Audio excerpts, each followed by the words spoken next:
Vivemos em um tempo em que o valor da pessoa humana é medido por aquilo que ela possui. Mas no coração do Evangelho, Jesus inverte essa história. Ele nasce pobre, vive com os pobres e é cercado por pobres e marginalizados. Deus, em sua sabedoria, escolheu o que o mundo despreza para revelar a força do amor. O cristianismo é a nossa fé encarnada, ou seja, o amor concreto na entrega, no serviço. Lembremos aquela passagem do Evangelho de São Lucas, do capítulo 4, versículo 18, quando Jesus ele entra na sinagoga num dia de sábado, pega o rolo do livro do profeta Isaías, do capítulo 61, versículo 1, e proclama: "O Espírito do Senhor está sobre mim, porque me ungiu para anunciar a boa nova aos pobres." Programa de vida de Jesus, estar ao lado dos menos favorecidos, dos pobres, das viúvas, dos doentes. Este é o amor concreto, esta é a fé que o Senhor nos pede. Não uma fé apenas de intenção, mas uma fé concreta no serviço, na doação, a exemplo do Mestre Jesus. Peçamos então ao Espírito Santo que nos conceda esta fé concreta, essa entrega, esse serviço gratuito aos irmãos e irmãs. O amor ao próximo nos conduz ao amor a Deus por cada um de nós e que se revela em cada celebração eucarística. Na cruz, Deus oferece o seu Filho para a nossa salvação e na ressurreição fomos agraciados, porque o seu amor é mais forte que a morte. Eu me chamo Valdo, sou missionário da comunidade Canção Nova, natural de Vitória da Conquista. Sou consagrado à comunidade Canção Nova, vou fazer 10 anos. E é com muita alegria que eu venho falar um pouquinho daquilo que foi o trabalho de Deus em minha vida. Então, a família de 7 irmãos, cada um com um pai diferente. A minha vida e a minha família, nós vivemos na época numa condição muito difícil, numa condição muito desafiadora. E eu digo, já começando um pouquinho dessa partilha, a sua condição não determina quem você vai ser. A sua realidade não determina quem você pode ser no futuro. Então, naquela época, com 7 anos de idade, eu ouvi uma palavra de rejeição ao meu coração. E tendo dessa palavra, ficou cravado, marcado, ferido no meu coração. E a partir dos 7 anos, 8 anos, eu comecei a caminhar com amizade, com jovens, com crianças naquela época, 7 anos, ainda é criança.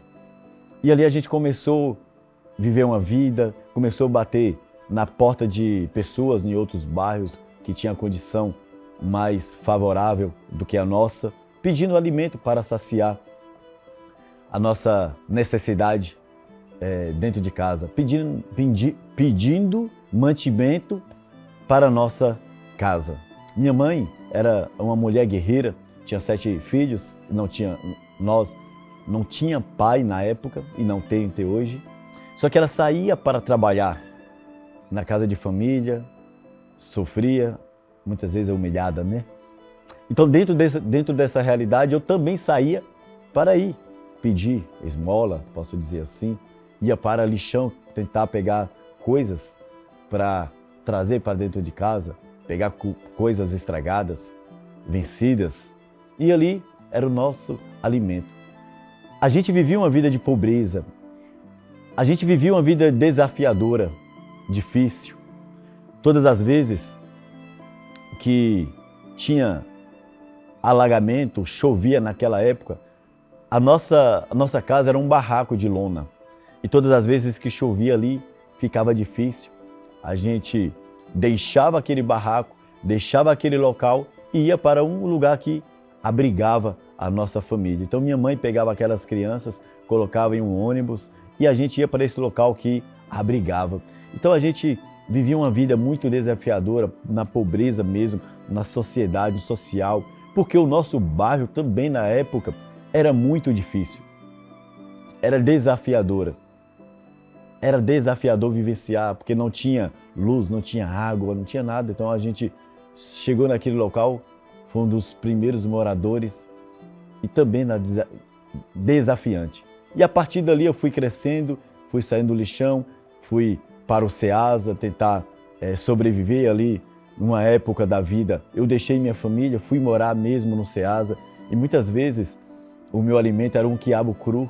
Muitas vezes eu trabalhava para se alimentar e muitas vezes não tinha o alimento. A pessoa não me dava alimento, me dava o dinheiro para comprar o alimento. Então eu pegava quiabo cru, era o meu alimento, era o meu almoço. Sofri. A partir dali eu comecei a trilhar, pegar carrego e sair de casa. Vivi uma miséria, tanto familiar, moral e espiritual. Mas quando eu encontrei com Jesus, foi uma vida de restauração. E eu posso dizer que uma das maiores pobrezas na vida do ser humano não é só o material, é a pobreza moral, é a pobreza espiritual. Então Deus tocou no meu coração, restaurou a minha vida para a glória de Deus Pai. Eu sou um homem mais feliz, tenho tudo que necessito hoje, preciso hoje. Não de riqueza, mas o maior bem que eu tenho é Jesus na minha vida, aquele que restaurou. Hoje eu sacio a minha alma, minha fome, no banquete, que é a Eucaristia. E hoje, graças a Deus, a pobreza que fazia parte do Valdo, existe o espírito de pobreza e não a pobreza da sociedade. Por quê? Porque Deus restaurou e transformou. Deus pode mudar qualquer condição quando a gente tem a boa vontade de buscar a mudança, de buscar a restauração. Que Deus possa abençoar a tua vida, que você possa sempre continuar buscando esse Deus que tira da condição de pobreza humana, moral, espiritual, para saciar aquilo que a nossa alma mais tem fome, que é a presença de Deus. A pobreza não é um conceito distante, é um chamado à conversão. Servir aos pobres não é um gesto de cima para baixo, mas um encontro de igual para igual, onde o Cristo é revelado e adorado. Nesta condição, realizou a nossa salvação. Trata-se de uma pobreza radical, fundada na sua missão de revelar a verdadeira face do amor divino.